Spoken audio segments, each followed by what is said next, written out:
Welcome to Up and In. This week we got a lot of jam-packed action for you, from coaches getting firing, seats getting hot, and a bunch of action in between. This is Up and In.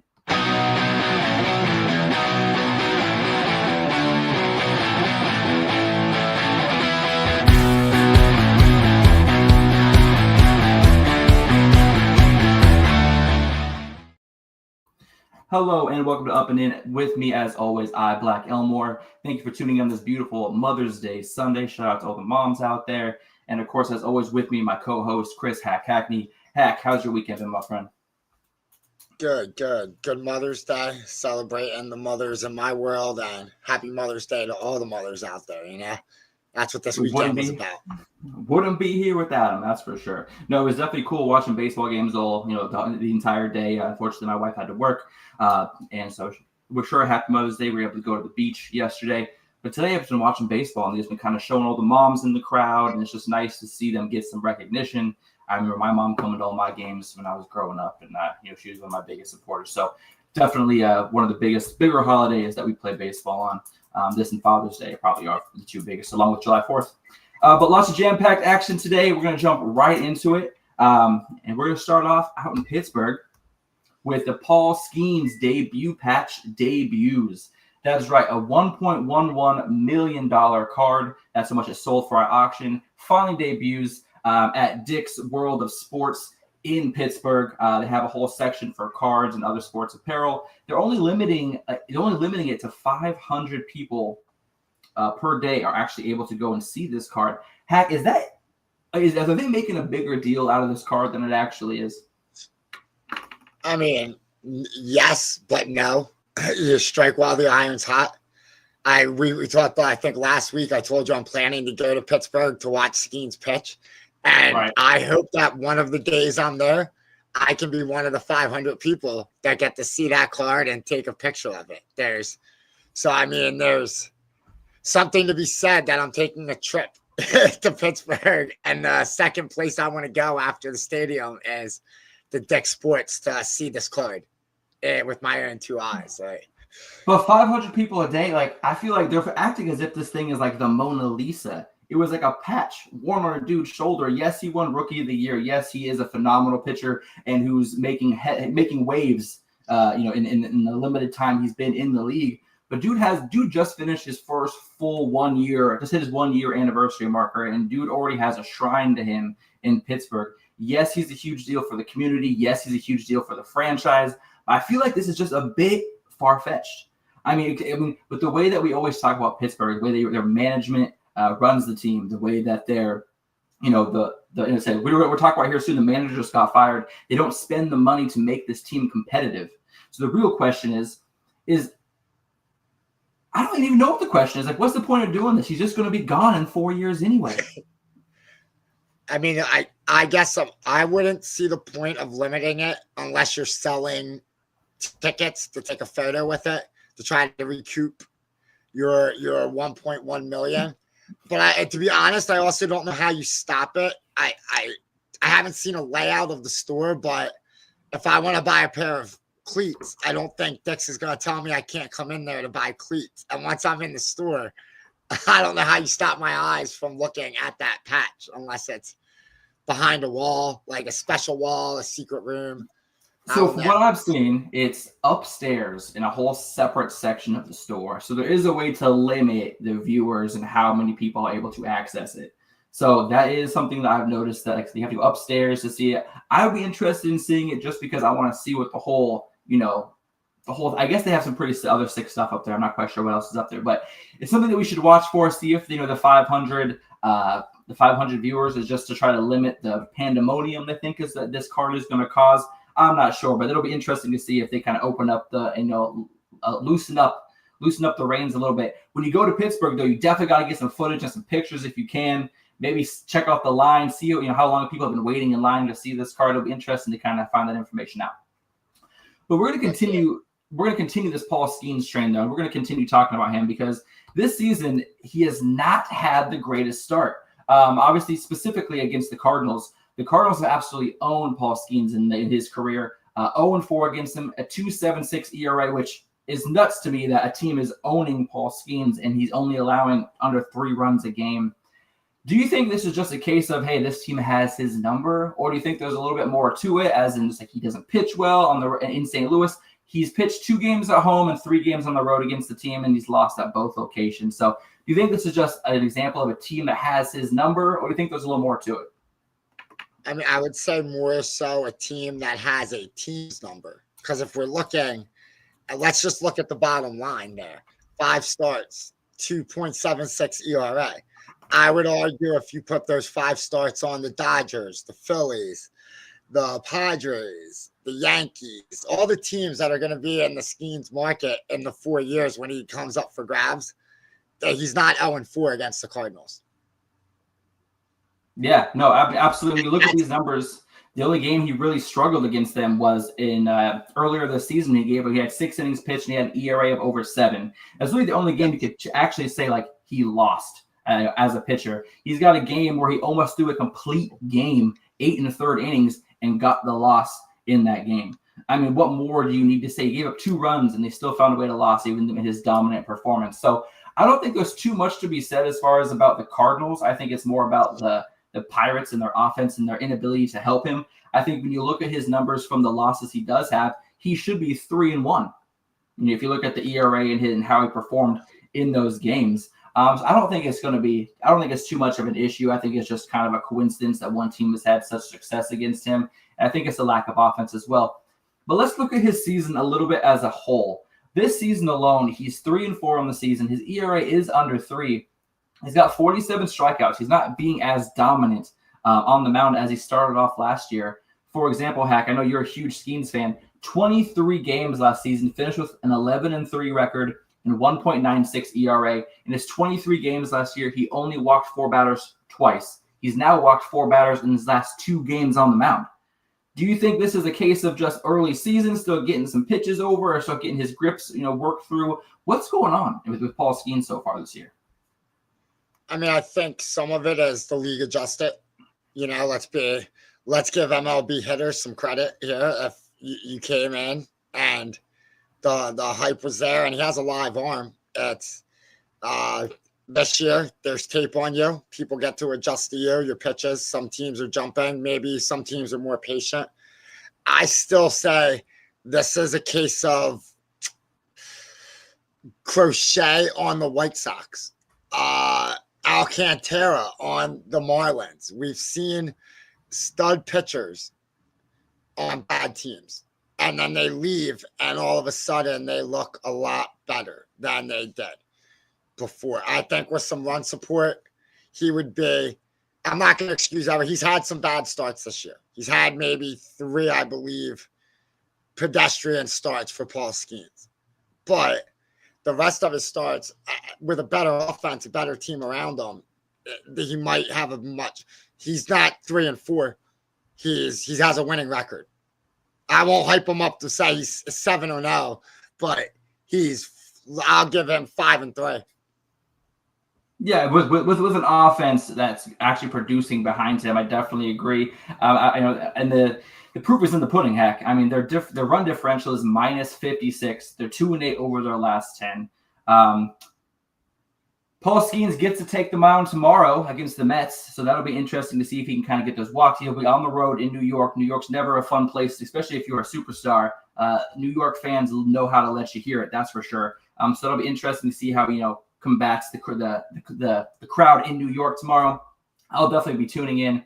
But, we're going to keep on the Pirates train. We're probably not going to talk about the Pirates a lot this season if you really think about it. But right now is a great time to talk about them. They're 14-27 on the season. They're 9 games back in the division, and they just fired their coach. Obviously, Derek Shelton, he's taken a short trip to the unemployment line. He's 306 wins, 440 losses in his time in Pittsburgh. Do you think this is a firing on, that Derek, this firing is on Derek Shelton, or do you think this firing is more on the Pittsburgh Pirates as a franchise? It can be a little bit of both. I think as a coach, you don't get fully absolved by their ineptitude because O'Neal Cruz hasn't really developed, and you have to take that. O'Neal Cruz has had some good weeks, maybe some good months, but the consistency isn't there. Brian Reynolds this year. I know he's getting older, but he took a step back this year. Your pitching staff took a step back this year, even with the injury to Jarrett Jones. Some of the other pitchers haven't pitched well, too. And again, that could go hand in hand with the offense. But your closer has been up and down, David Bedard. And this has been years that you haven't been able to fix him or elevate one of the young players. So some of this is on the manager, especially if you know you're on a short leash. Do what you want. You don't have to worry about job security. You're going to probably be fired because it's Pittsburgh. But also it's Pittsburgh, and that's why they never land a Terry Francona. They never land the kind of coach that can change your fortunes because they won't spend the money. And I just said O'Neal Cruz. Do you think, I know that's one of your favorites, do you think O'Neal Cruz is going to be a Pirate at the trade deadline? Ooh, see, that's tough because right now the Pirates management has kind of put out there that they're in a fix-it-now situation. They're not in a situation where they're looking to rebuild the team. They think they have the winning pieces now. If this was a rebuilding situation, I don't think they fired Derek Shelton. They think they are in the position to win now, and it's early enough in the season where if they right the ship, they can put some wins together and actually make a play for the division. If you look at it right now, like I said, they're only 9 games back. We're still in May. There's so much of the season left. They are somewhat producing runs at home. They're 9-13 at home. Not the greatest home record, but I don't think this is on Derek Shelton though. I mean, last year at the All-Star break, they were in prime contention to win the division. They absolutely fell off the second half of the season. Besides Paul Skeens, showing out the entire season, the entire team struggled. They made the move from O'Neal Cruz to the outfield. They brought in Kiner Falefa for shortstop. I mean, there's a lot of pieces on this team that has something to be excited about. O'Neal Cruz is finally running the bases like I know he can. He's leading the league in steals. I think he has 17 stolen bases so far this season. In the leadoff spot, he's been showing power, showing that Kyle Schwarber type mentality when he's leading off, going for starting off the game home runs. But he's also, when he gets on base, he's got that speed, which is something that the Pirates desperately need at the top of their lineup. So I was looking at something where it says since Barry Bonds left Pittsburgh in 1992, the Pirates have only won over 80 games, I think, twice. We're looking at this as, Derek Shelton needs to produce now, but let's look at the Pittsburgh Pirates organization from top to bottom from the beginning. This is not a successful city. This city, no matter who the ownership is, who's been on the team, they just do not have success. And I think it's just because they're afraid to open up their pocketbooks a little bit. I am dying for it to be Paul Skeens' contract year. I want to see what the Pirates organization does. Do they spend the money that he's worth to keep him in Pittsburgh? Or do they use him the year before as an asset to try to get younger, cheaper players? That's what I'm excited to see. And O'Neal Cruz, as far as your question goes, I don't think he's tradable right now. Not because of his ability, but because the fans will have a straight up mutiny. If you not only fire the coach, you also get rid of your star center fielder, and Paul Skeens isn't producing. You're gonna have a mutiny on your hands. I don't think O'Neal Cruz gets traded this year. Do you think he does? Okay. I think there's a good chance. Did you see the Skeens interview after Derek Shelton's firing, where he said there had to be a scapegoat? Look at the way they've been playing, and he kind of agreed with you from reading between the lines of the interview that this isn't the manager's fault, but what you can't do? Rip up 26 contracts. You can't rip up the contracts of your 9 starters. So there's only really one guy you can fire in the building and not take a big hit, and that's the manager. Yeah. I did know about the Pirates' ineptitude since Barry Bonds, and that's why the fact that ownership can say, we believe we're in a win now stage, that's, to me, the thing you say, but you haven't been in win now for over 3 decades. So, it's 4 decades now at this point. You're going on 5. So, you say the fans would be mad. Well, shoot, the fans have been in mutiny since 1988. There hasn't been happy days in Pittsburgh. So, I think they could trade everybody. I think they could. I don't.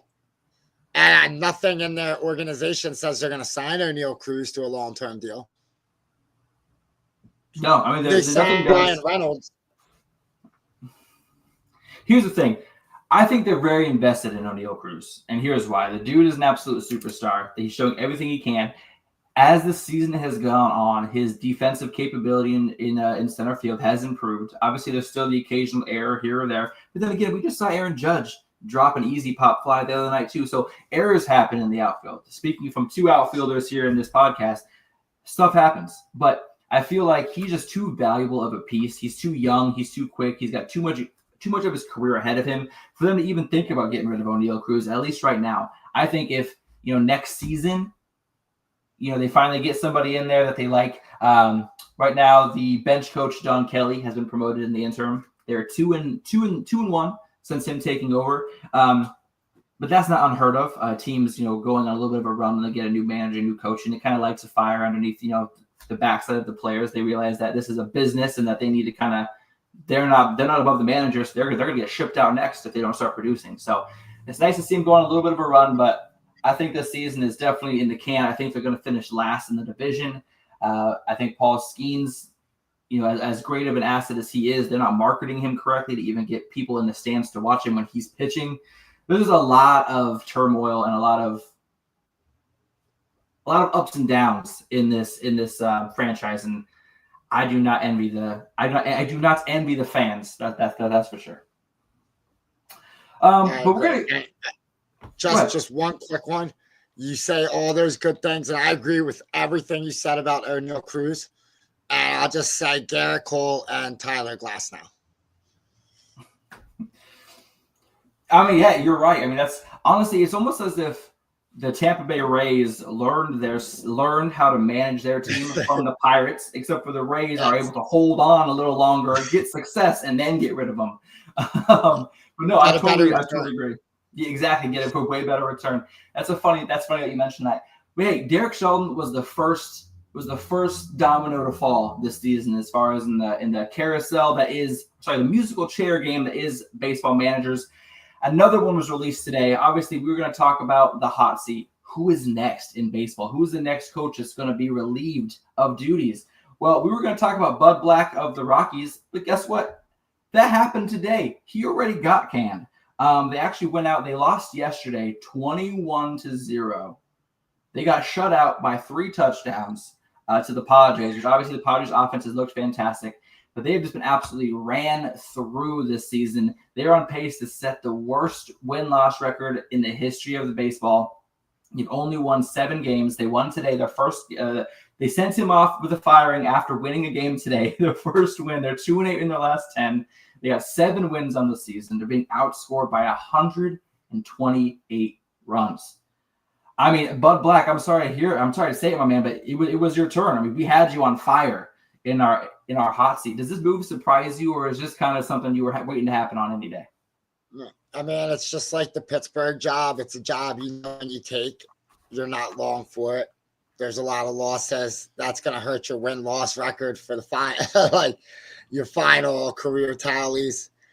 It's extremely bad there. I'll say this.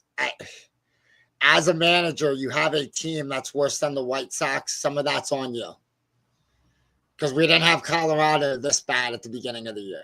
This was supposed to be the Chicago White Sox, and you're outdoing them in terms of ineptitude on the field this year.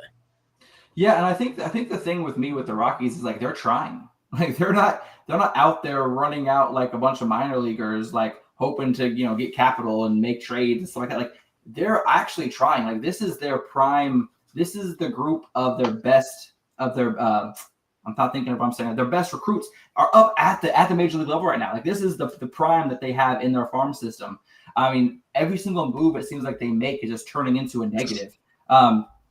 I mean, obviously, no pitchers like to go to Colorado because their ERA is going to balloon. They give up runs after runs after runs in that stadium, which again is what makes that stadium so incredible. I would love to go see a game there, sit out in the center field bleachers, just catch ball after ball. But like I said, the Rockies are not putting in competitive teams. Bud Black, when he first started, he took the Rockies to the postseason in his first 2 seasons as the manager. And since then, he's gone 543 and 690. Lost 690 games. Is this a case of just like the Pirates where they're not spending the money? Because I see it as a total opposite. They're spending the money, but they're investing in assets way too late. I think that they lost their way. And the Colorado Rockies that I grew up with they accepted the pitching. Like, we're not going to be good pitching, and they didn't waste money. They might have. I think they were the team that signed Mike Hampton when I was younger. Yes, and Mike gave Hampton him was a bunch of beast. money. But that was it, because they accepted, like, you're going to come here and you're not going to make all-star games anymore, because half the time you're pitching in this launching pad. But they spent their money on offense. They had Larry Walker, Vinny Castilla, Galarrago, the catcher. Yeah, Todd Helton. Yeah, they had Todd Helton. They embraced launch home runs, and in that ballpark, that's the offense you have to build. I knew, and I understand he's not like maybe well loved in baseball, but Chris Bryant, when he went there, he signed the money, and it took him 5 minutes to be like, I don't want to be here. The vibe here is not good. Yeah. And since that big contract, nothing's gone right for the Rockies. Since he's entered the building, nothing has. I'm not blaming him. I'm just saying he publicly stated, like, I don't like the vibes here. This doesn't. I regret signing here. And since that moment, it has been nothing good in Colorado. No, and it's actually funny you mentioned Mike Hampton. Here's a crazy stat. Mike Hampton was in Colorado for 2 years, 2001 and 2002. He had 10 home runs in his 2 seasons with Colorado. He had 16 home runs in his whole career, but the man had 10 in his 2 seasons in Colorado. That kind of explains everything you need to know. That man could smash, and Colorado definitely let him kind of do his thing out there. But Bud Black, he's gone. That was something we were going to talk about. I was like, as far as when is this going to happen? Well, today it happened. It happened about 45 minutes before we went live tonight. So I had to update that, of course. But for me, next on the list is Blue Jays manager John Schneider.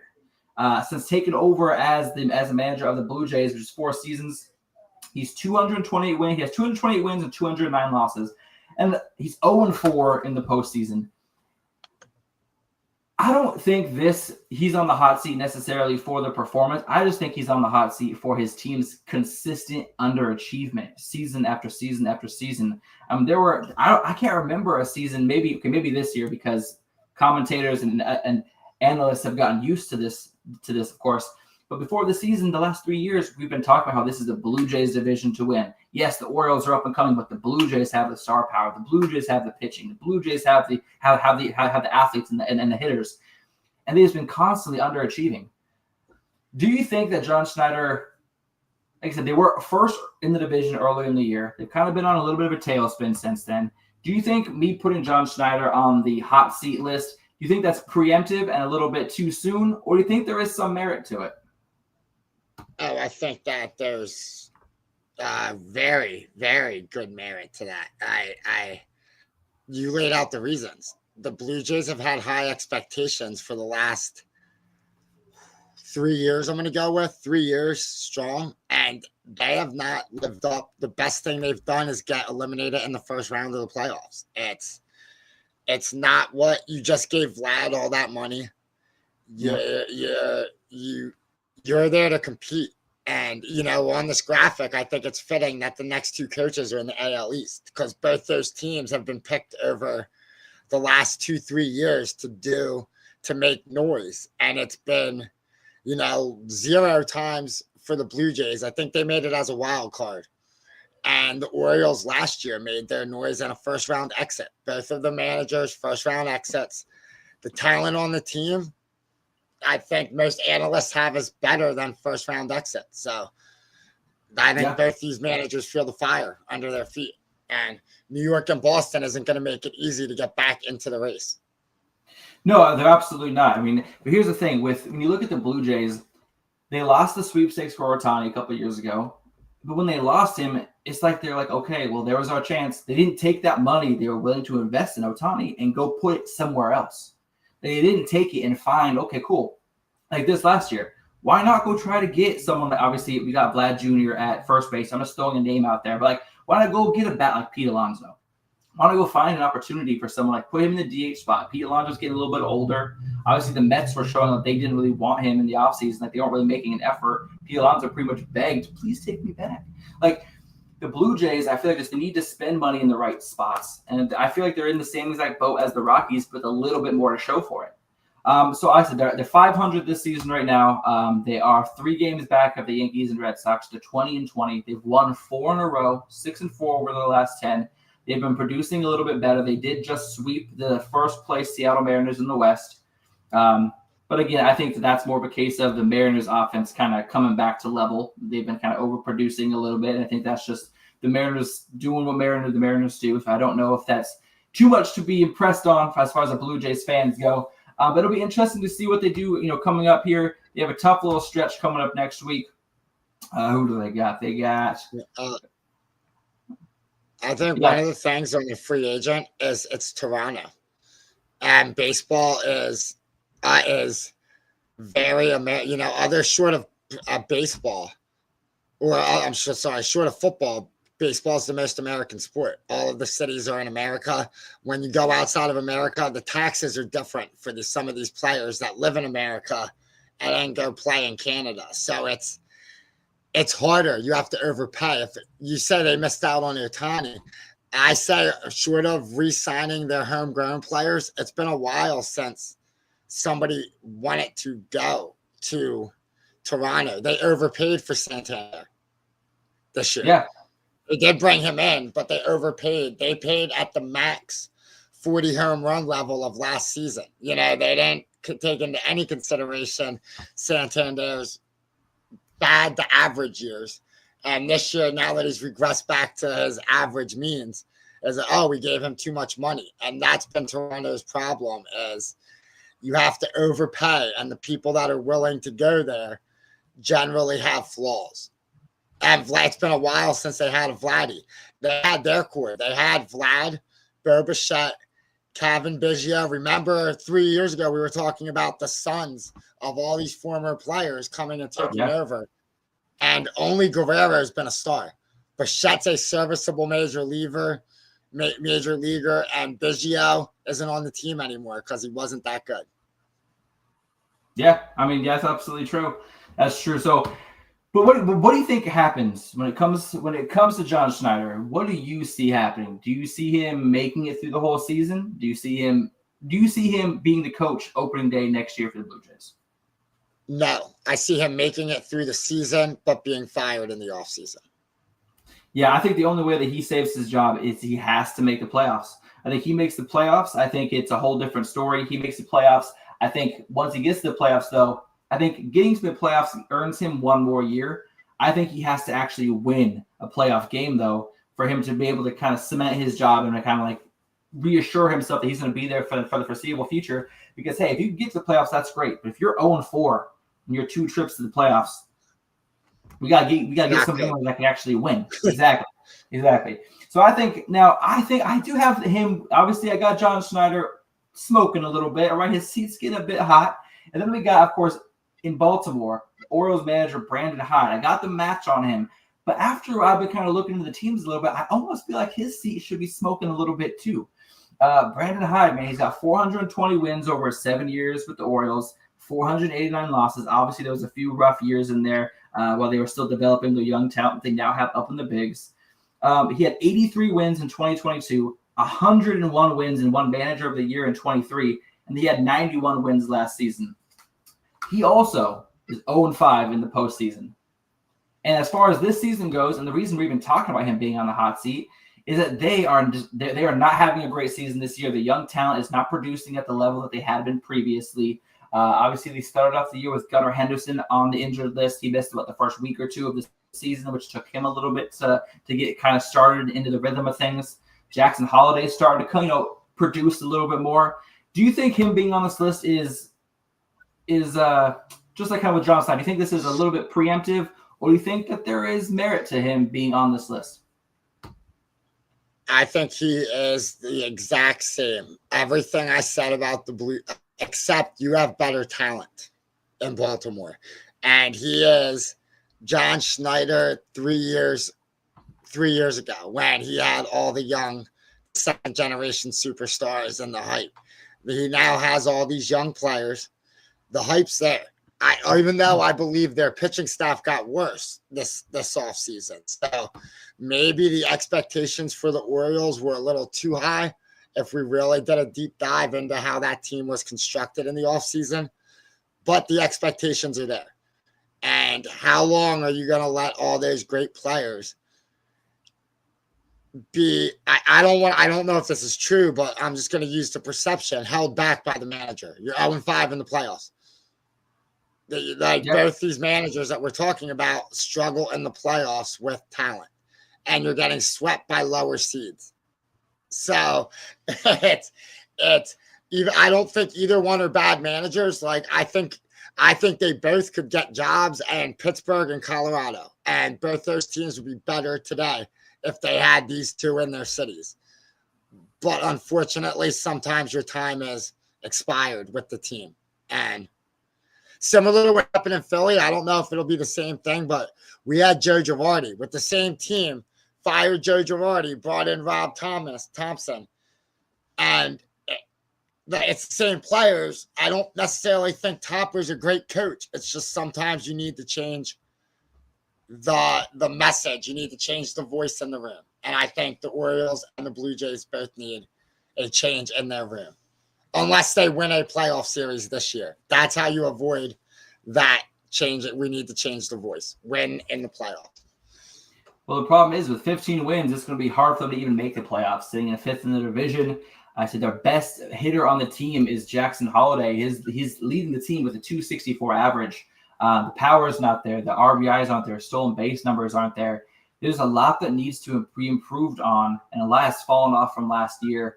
Adley Rutschman came out hot beginning of the year, started the season off with 2 home runs game 1. He's hit 2 home runs since then.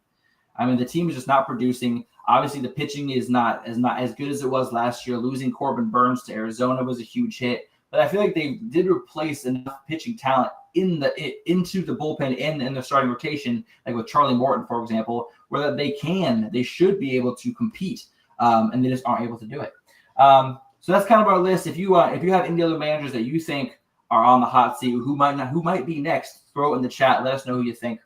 Anything else you want to say about the managers that we've talked about before, or another manager you want to throw on the list before we kind of move on? No, we'll go with these ones. This would be a fluid list. I think we should bring this back every couple of weeks because, by a couple of weeks, both these two could be gone, or we could have 2 new names on the list. True. You never know. So the hot seat, it might be back.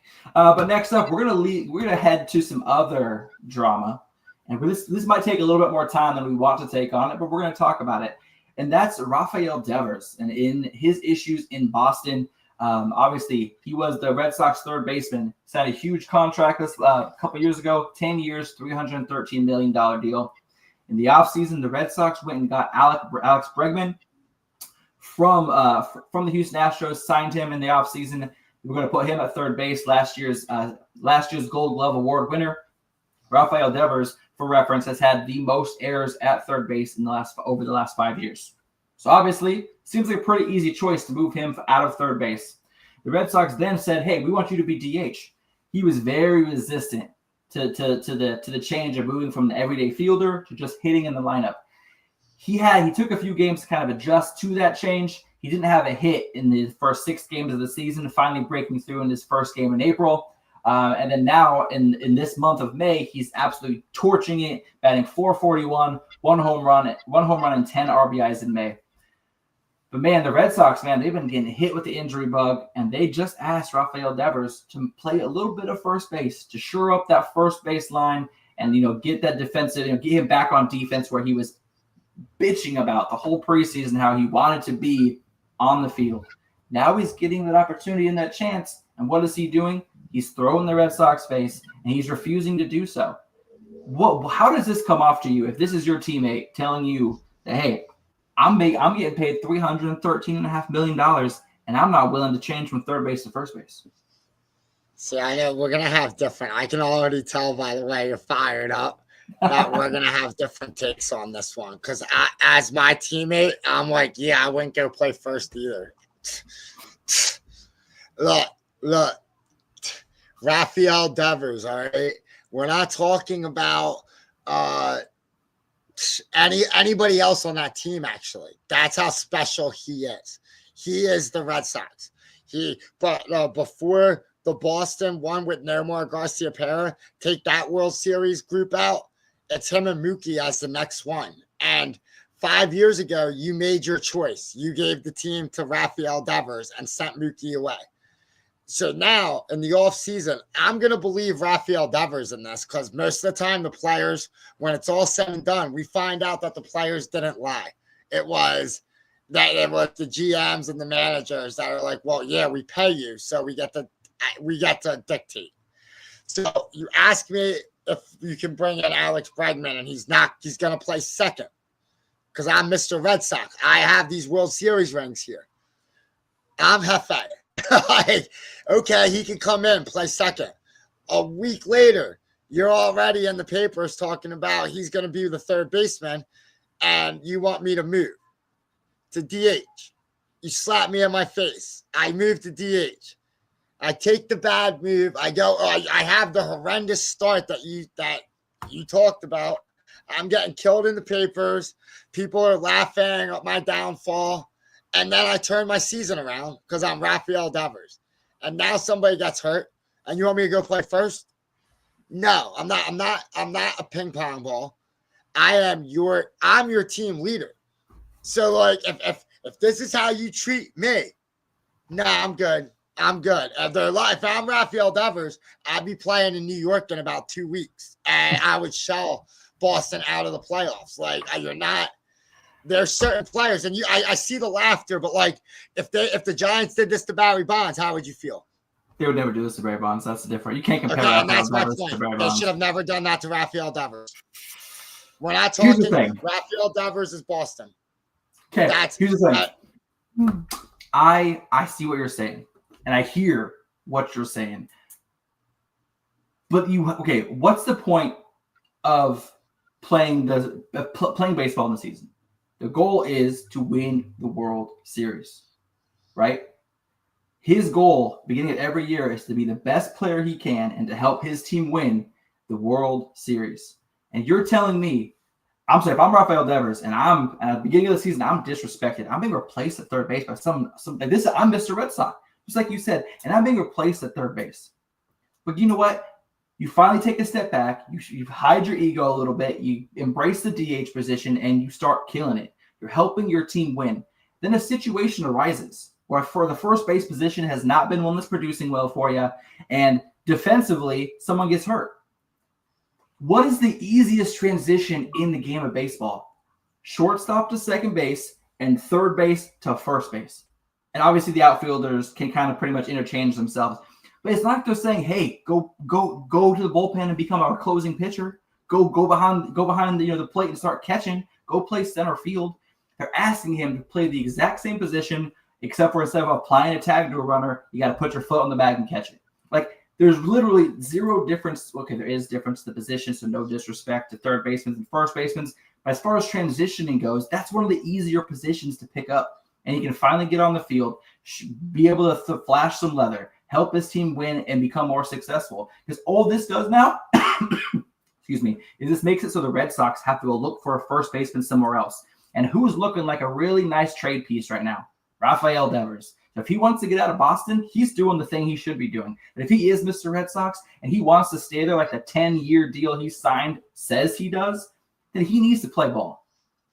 You didn't want me there when you replaced me. Not only did you replace me with another player, you replaced me with somebody that in because now I'm being like Rafael Devers here.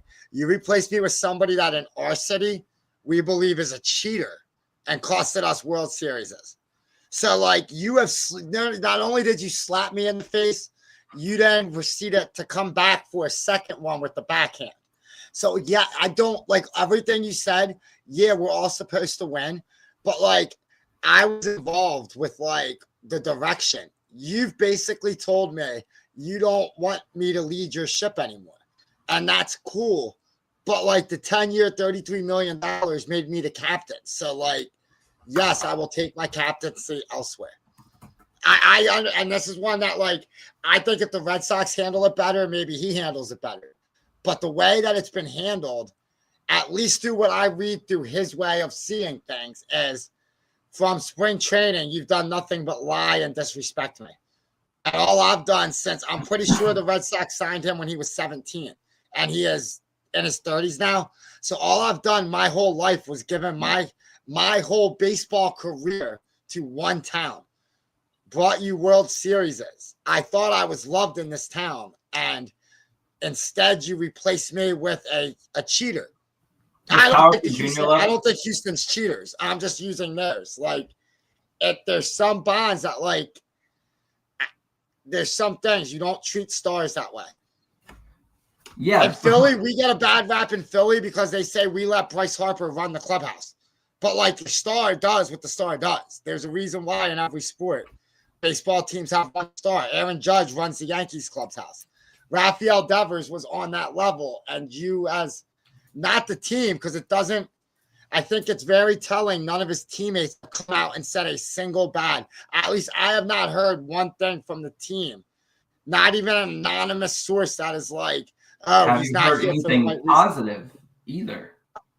Okay. I haven't heard any teammates come out and positively back him up about this either. So just like you said, nobody's been like, oh, he's a terrible teammate, he's a cancer in the locker room. No one's come out and been like, you know what? He is Mr. Red Sox. He deserves some respect. His opinion should be heard. Like, no one's coming out and saying that either. So it's a double-edged sword with that. I don't know who would. And I think it's like when I go over the Red Sox positions, if I pull Rafael Devers off that team, I don't know who the next. Like, obviously, we do a baseball podcast. I know a bunch of Red Sox. I'm just saying, I don't know. Like, he's the Red Sox. The shortstop's Trevor Story. He's not a Red Sox. They wanted Bregman at second. He's not and their second baseman now is a young kid. The outfield's all young kids. First baseman, they're gonna call up Roman Anthony if Devers doesn't go there. A youngster, like, they got really young, real quick. Maybe he wants to leave because when he looks around, he doesn't see the Red Sox that he led anymore. Yeah, but see, when I look at this, like, I think of all the greats that have switched positions for the benefit of the team. Alex Rodriguez going to New York, he didn't use his ego to try to go for shortstop because Alex Rodriguez was arguably the better shortstop. Derek Jeter was the more successful shortstop as far as awards and championships go. But arguably, Alex Rodriguez was the better athlete at short. And what did he do? He stepped over, played third base. Craig Biggio, I have his rookie card. He was a catcher. He moved for second base, played center field, was a bit of a transitional player. I mean, you got Robin Yount switched from center field from shortstop to center field. You got Craig Biggio. Oh, we just talked about Craig Biggio. I'm sorry. Fernando Tatis Jr., shortstop to outfield. O'Neal Cruz, shortstop to outfield. For the Phillies, Bryce Harper, outfield to first base. Like, that is a hard transition, and he is a superstar. He's a superstar. Okay, go ahead.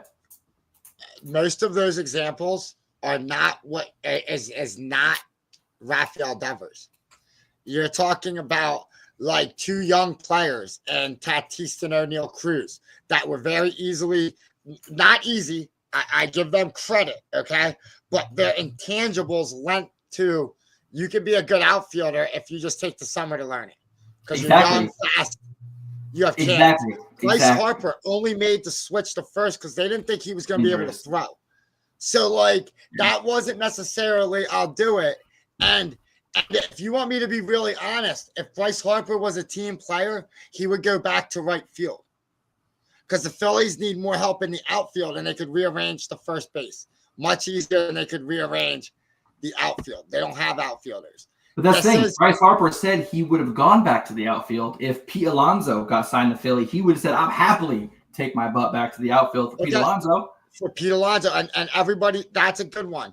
The Alex Rodriguez, one, Rafael Devers didn't say. They never came out and said, I really want Alex Bregman here. I'm willing to give up third, and I'll do what it takes to take Alex Bregman. His thing was always, yes, I want Alex Bregman here as a second baseman. He never once said that. And then when you had him, and the Biggio moved from catcher to save his career longer. The best one that I can give you, the best example to me that fits it best is Alex Rodriguez. Yeah. Alex Rodriguez, a superstar, went to the Yankees saw another superstar that he was better than at shortstop by your own admission, but with the talent. But it's Derek Jeter's team, and he plays shortstop. I go play third. Boston is Rafael Devers' team. I think if you just let him start at third, let him make a couple errors, and then on the field, he starts to see it. But you didn't do that. It went through an ugly press, and we're still going through media now with this story. It's two sides that don't seem happy with each other. It's like a bad marriage, and the teammates are the children. And they're like, well, we don't really have an opinion in this because, like, we're just kids here, and mom and dad are fighting. It's mom and dad won't talk. They're doing all their fighting on Facebook. That's what we're getting with these guys. That's why I don't think he's going to be there. I agree. I think they would take a trade for a solid first baseman and anything extra they can get, because Devers will be the biggest name in the deal. So now let's play a fun little game here. And that's, if he were to get traded, where do you think he would go? Because I've seen a lot of interesting thoughts. I've even heard the Phillies mentioned as a spot for him to go to play third base. I think you would look at teams like the Phillies. Here's the bad part, and the part that everybody's going to hate. It's going to be the teams that we always talk about, because those are the teams with desired. To get a Rafael Devers, you're going to have to empty out your farm system. It's going to cost top prospects. And it might even cost like a major league player or two that's not, a bullpen arm or some young talent. And those teams are like the Phillies, the Dodgers, the Yankees. I don't think the Boston will never trade him to the Yankees. It'll be an NL team. Yeah. I think the best spot for him to go, and again, it will never happen because of what you just said, interdivision team. I think a great spot for him would be Baltimore. Baltimore has enough young talent to suffice a trade where they could literally ship out a lot of their farm system guys without losing too much, because all of their young guys are up at the big team now. They have not had a lot of production at third base. Gunnar Henderson obviously is their everyday shortstop, but they've been playing third base kind of by committee with Emmanuel Rivera and Ramon Urias. Over their third base position, they've kind of switched off and on. I think if they get every third baseman with power, like Devers, who's also familiar with the division, I think that could be the one trade that saves the Orioles season. But again, just like you said, probably not going to happen. It is interdivision. I'm not gonna like rest my hat or place any bets on it. But that's where I would like to see him go. I think he'd be successful there. But the real question is, Hack, do you think he's wearing a Red Sox uniform at the end of the season? And here, before while you think about that, here's the thing. My pick, I still like, if they fix this, I picked Boston to win the World Series. And right now, they're still, with all this drama, they still are in second place. Maybe like 2 games back right now, 2 or 3 games back. Yeah, they're still with all the drama going around this Boston Red Sox team. None of it's on the field. It's amazing. Other than, and although it stinks that Tristan Casas got hurt, he stunk this year. Like, they can't get any worse production out of first base. So if they can somehow see their way through this, I think it's hard to trade Rafael Devers when you're 2 games back. That's I asked you, can they trade O'Neal Cruz? You said how. I don't think the fans can stomach it. As much as the fans are hating this, the team is winning. So I still think Boston can win. So I think, yes, he's still, as much as I would love to see him in a Phillies uniform, I think he ends there. I think we'll find out how real ugly it is if they did trade him and he's a DH somewhere else. Because that means it wasn't the position. It wasn't anything like that. It was more what I think it was, which is, you disrespected me, and I can't get over that. Well, owner John Henry and Craig Breslow did fly down to Kansas City on Friday and speak with Devers, which does show that they do want to fix whatever's going on in the relationship. They obviously, because like I said, ownership does not usually fly down to away games. So for them to make that trip kind of screams, hey, we do want you here. So we'll see kind of how that works out. He had a hell of a game today. We will see how that kind of shapes up, and I'm sure we'll kind of bring it up again. As we are getting close to our time, though, we're going to move on. We will talk about this again later in the season. Just touch base real quick on league leaders. As you can see, a lot of Aaron Judge, a lot of New York Yankees. Aaron Judge leading the league in home runs with 14, followed by Suarez, Schwarber, and Raleigh in Seattle. They all have 12, so he's kind of running away with that lead right now. He's also the average leader with a 409 batting average. Second place is Goldschmidt, also with New York, batting 349. So he's got a 50-point lead. They're 60 points up on the second best batter in the league right now. And then, of course, RBIs, he's also leading the way with 39. Teoscar Hernandez and Pete Alonso are tied for second with 34. Scale, okay.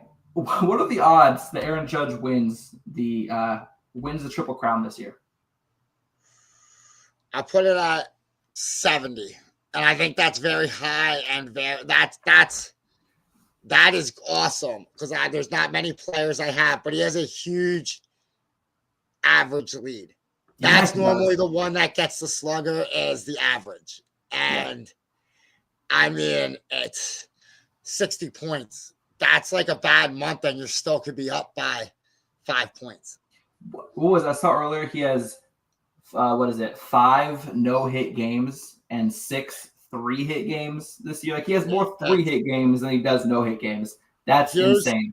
Here's one little thing because I know we're going close to time, and we're going to talk about this. Hopefully, we're going to this little crosstalk because I watch our wire-to-wire brethren, and there was a discussion about is he as good as Barry Bonds?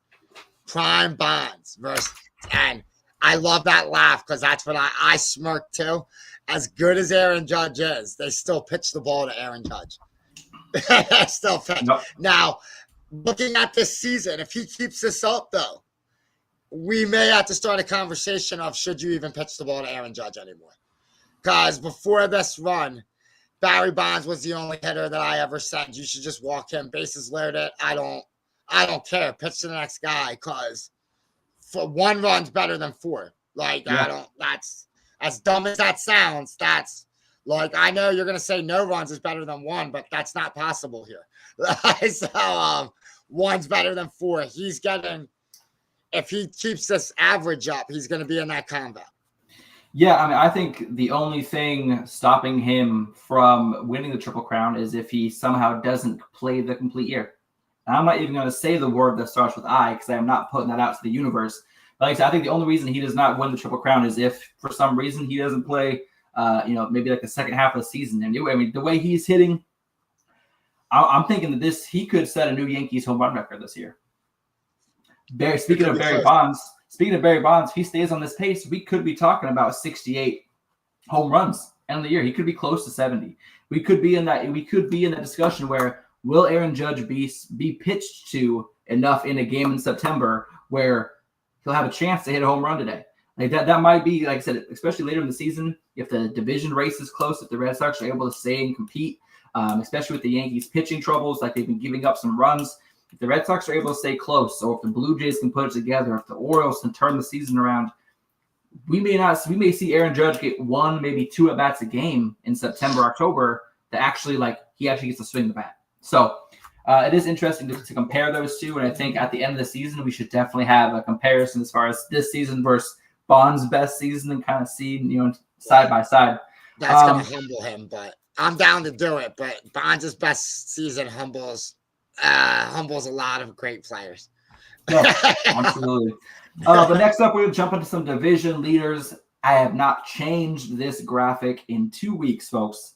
Nothing has changed. We still got the Yankees and the Mets leading the way in the East. Then we do have the Phillies and the Red Sox hot on their tails. Red Sox are 2 games back. And then we got the Phillies, of course, and they're only 2 games back of the Mets. They've been the Phillies are 7-3 in their last 10, so they've been kind of really putting it on their opponents after a rough week 2 weeks ago. And then we got the Tigers still leading the way in the Central Division, the AL, and the Cubs.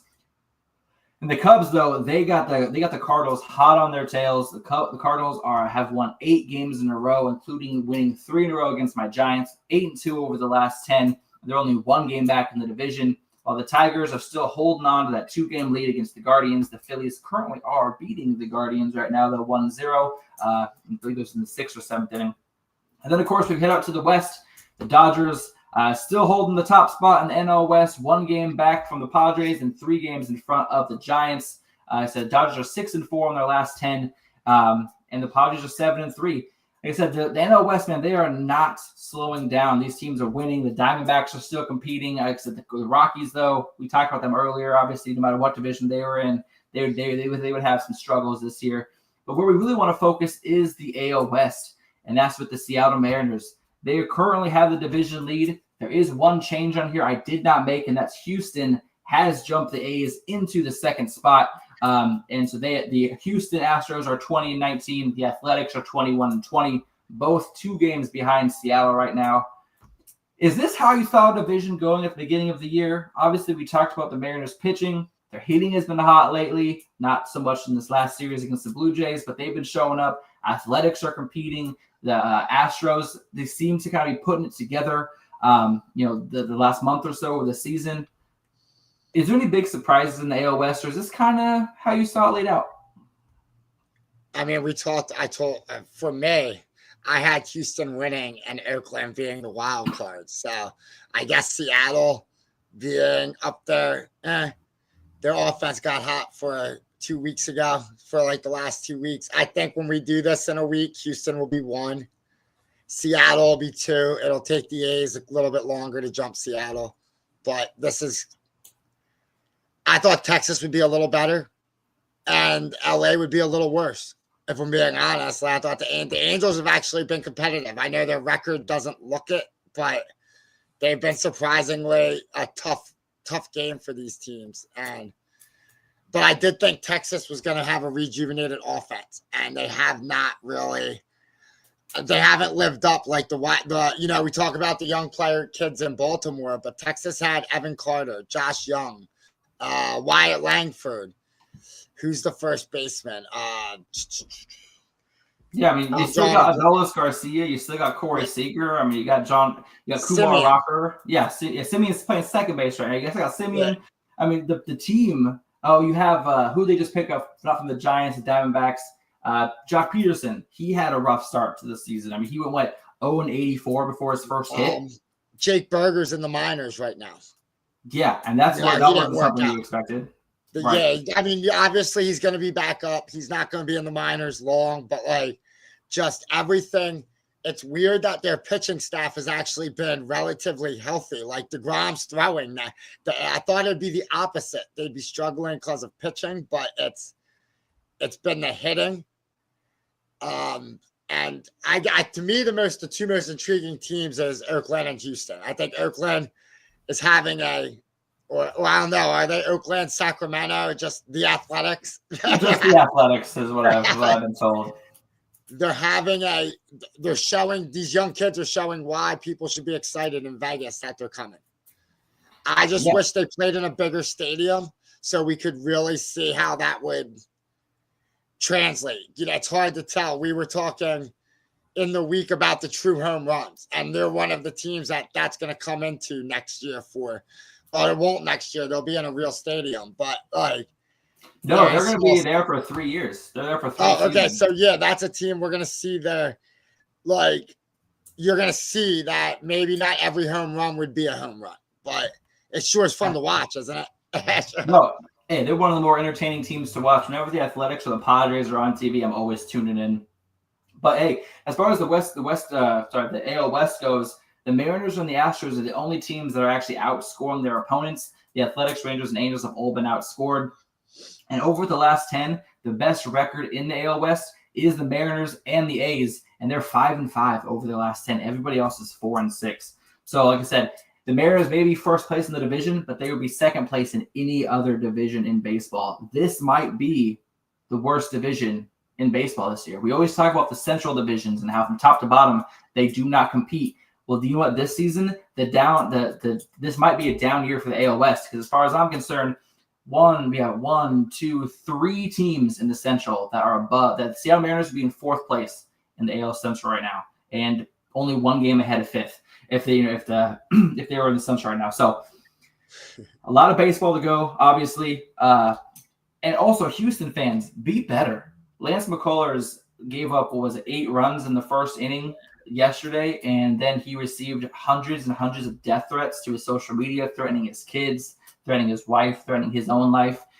Y'all, this is just baseball. This is this dude's second start in 2.5 years, and you guys sending him death threats? Like, come on. You gotta be better than that. It's just a game. Like, come on now. Like, even Philly fans don't do that. You know what I mean? Like, Philly fans will straight up jump a 76er in the parking lot for wearing a Commanders jersey, but they would never send death threats. Like, that's some Bush League stuff. So be better, Houston. That's all I have to say about that. Did you hear about that, Hack? About them threatening his family, his wife, and his kids because he had a bad first inning? That's just absolutely uncalled for. It's ridiculous, but it's the internet. So I guess I'm saddened that I live in a world where I just say it's the internet. You know, I've been so desensitized that it's like, well, so it's just on the keyboard, but it's not right. You know, I'm not saying that's right. That's more an indication of how far off our world has fallen. That you just said it on the keyboard. You're not really threatening that man. It's just anger through Twitter fingers. But that's nuts. But no, he said it right though. Like, hey, you want to come at me for having a bad outing? That is totally fine. But you start talking to my kid and talking about my kids. How you gonna go find my kids? Like, come on now. Like, yeah, I can say that's not. I say nasty things. You know, I would have no problem being like, you suck, whatever. You know, right. Get this bum out of here. Believe me, I had a lot of nasty things to say about Taijuan Walker last year, but I never thought to say anything about like the man's wife or kids. Like, they're not out on the mound being a bum. It's you. So exactly. No one's a bum, but the guy on the mound. Let's knock that off though, and let's get back. Like I said, hey, what happened to being supportive your people? This is dude, like I said, this is guy's second start coming back from major surgery.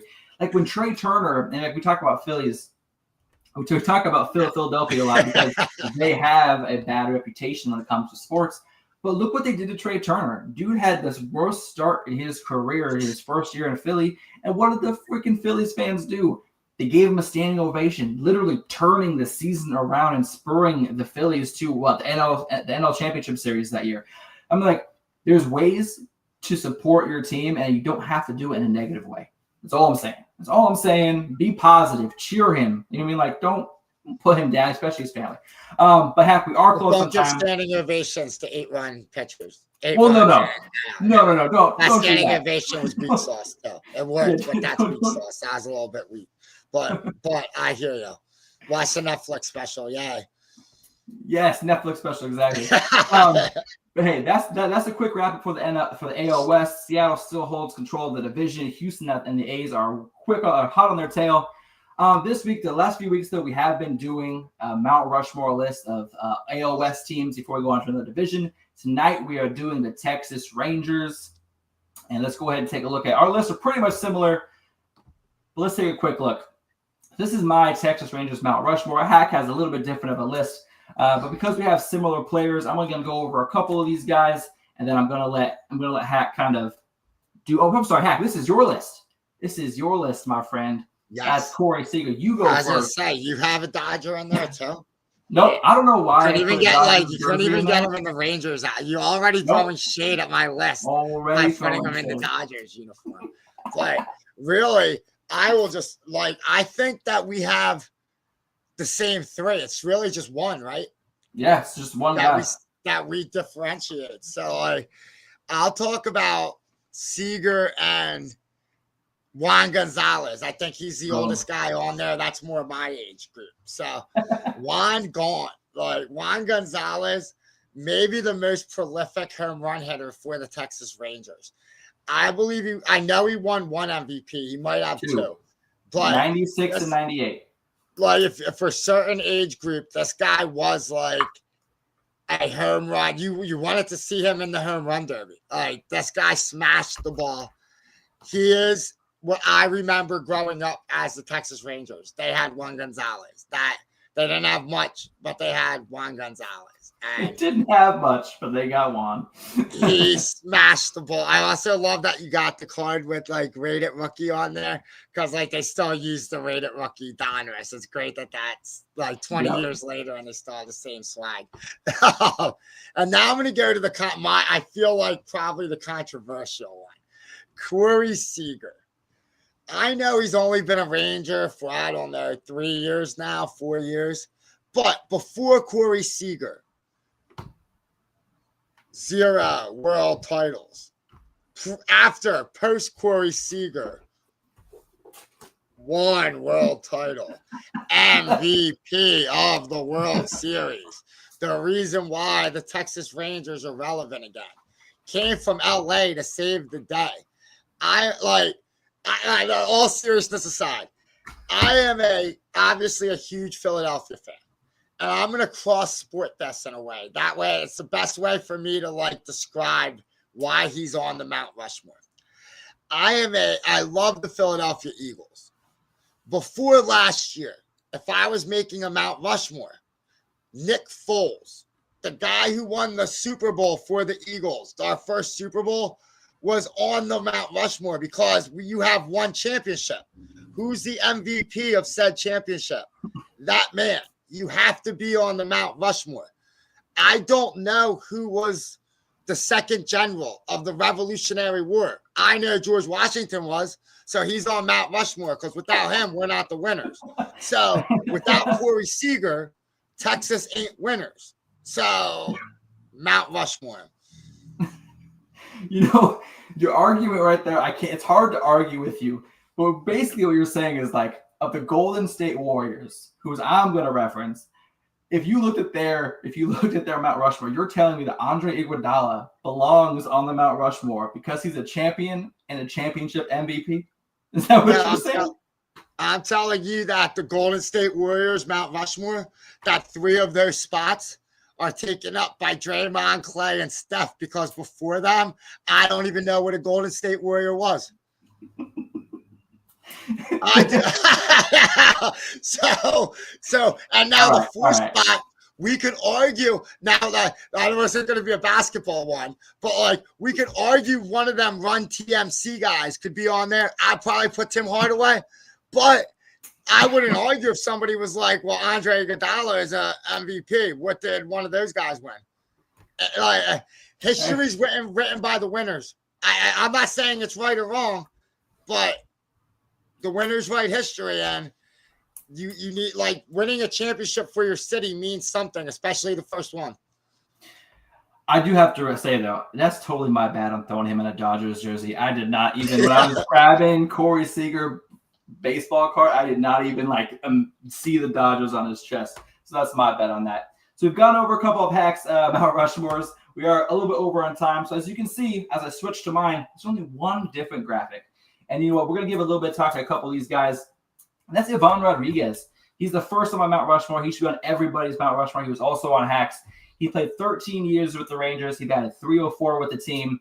He's one of the greatest catchers of all time. And they also retired his number 7 jersey, so no other Ranger in their history will ever wear his jersey again. And I remember Pudge Rodriguez, man. He was in the backyard baseball games. I was a huge Seattle Mariners fan as a kid because I would go to Mariners games as their stadium is only 3 hours from where I live. And we used to always go see the Rangers play because I used to love Pudge as a catcher. And also my mom was a huge Will Clark fan. Speaking of Mother's Day, shout out to the moms. She was a huge fan of Will Clark. And obviously he played for the Rangers for a little bit. Exactly. Call him Pudge. Yeah, if he hears me calling him Ivan or Ivan or whatever the heck he pronounces it, he'll come through the screen. He'll beat me up. But no, he's one of the greatest catchers ever play the game. We still reference him when we talk about the best catches of today. He's still talked about. So had to throw him on there. And then, of course, my second Mount Rushmore is Michael Young. His number 10 also retired. He has a team record 1,823 games played with the franchise. He played with them from 2000 to 2012, and he made the All-Star game at 3, not 1, not 2, but 3 different positions. And he also won the 05 batting title. And anybody who can win a batting title during a time that Ichiro was in the league, they're good in my book. And I think the only other player that we had really talking about was Adrian Beltre. And heck, you had Seager on your list, but Adrian Beltre, he only had eight seasons with the Rangers. He batted .304 in his time there. His number 29 was also retired. Huge impact on the franchise as a whole, and also one of the funnest third basemen to watch in the game. No matter who he played with, he was always in a positive mood, always had something going with the shortstop. He was one of the players that you love to just watch play the game. And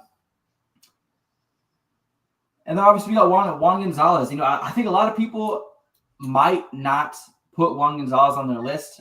He's one of the only guys on this list that doesn't have their number retired. Actually, he's the only one on this list that does not have the number retired. I think a lot of that has to do with the steroid accusations and the time of the era that he lived in, or not lived in, the era that he played in the steroid era. I think that maybe played a little bit to do with it.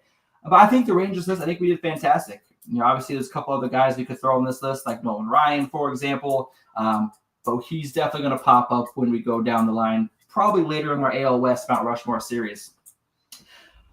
Whew. I would think so. I think so. Speaking of our Mount Rushmore series, it continues next week. Hack, I'll let you choose this week, though. We have the Angels and the Astros remaining. Who do we want to wrap up with next week? Let's go with probably next week, first place in Houston Astros. Let's do that. All right, next week, let me write that down. We'll do Astros next week. We'll finish it up with the Angels in 2 weeks, and then we'll get to change divisions, and we'll draw the divisions out of a hat, so we're not going, too consistently through the divisions. We'll kind of mix it up a little bit.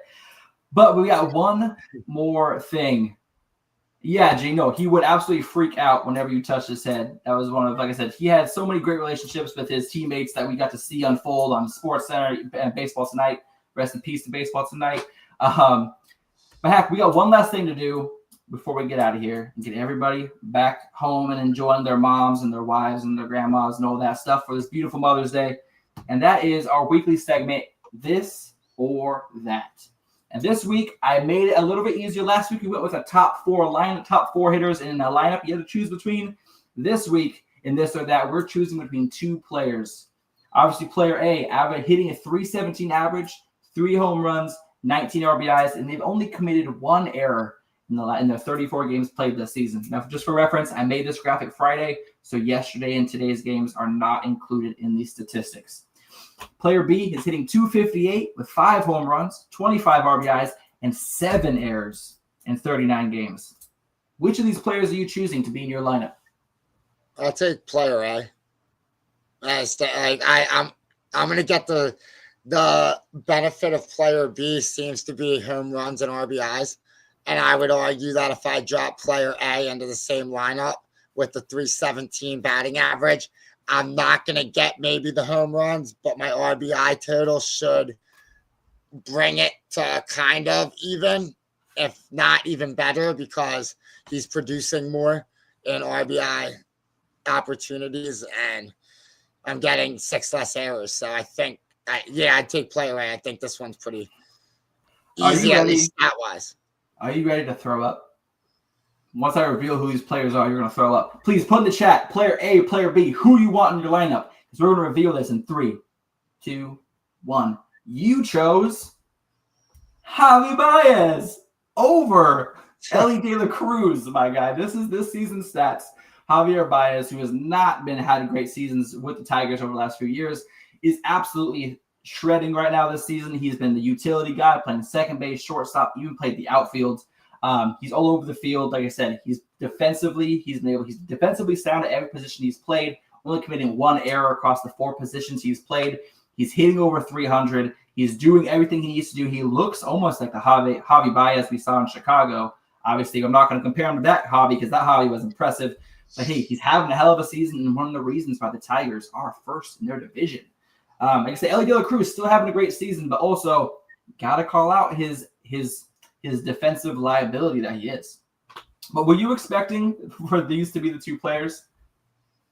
No, not knowing the stats I knew he didn't have the home runs, so I thought it was going to be Trey Turner because he has a lot of errors. Oh, okay. That's like the shortstop, like in my, I'm a little Philadelphia bias, but I do know about Ellie's struggles. I'll be honest, I'm not that like surprised. I'm not a huge Ellie De La Cruz fan. I'm a fan of, we talk our cards. I'm a fan of his cards. I'm a fan of fantasy baseball fantasy baseball. I draft him. Categories league, he steals, he fills up like a stat sheet, but he has glaring, like, if Ellie De La Cruz was on a championship level team, the flaws in his game would be magnified because he'd be costing, like, it's one thing to make these errors in Cincinnati. If he was doing it in Philly, New York, LA, a city like that, he'd be moving to center field.